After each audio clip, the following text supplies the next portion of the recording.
ating adobong manok na may itlog. Diba mga guys? So yummy! Kain tayo. Partner na ng manto or kanin. Diba? Sira ang diet natin. Nag-adobo tayo ng manok tapos nilagyan natin ng egg. Diba mga guys? Yan. Nilagay ko ng itlog mga guys. So yummy! Diba mga guys? Tuyuin natin konti. Ano natin para mag-absorb sa itlogs.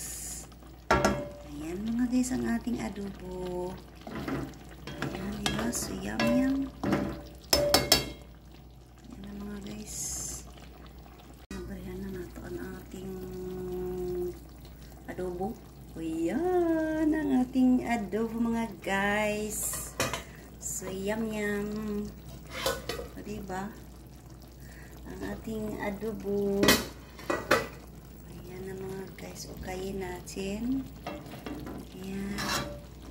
Ukayin natin para hindi pa siya as tuyo mga guys.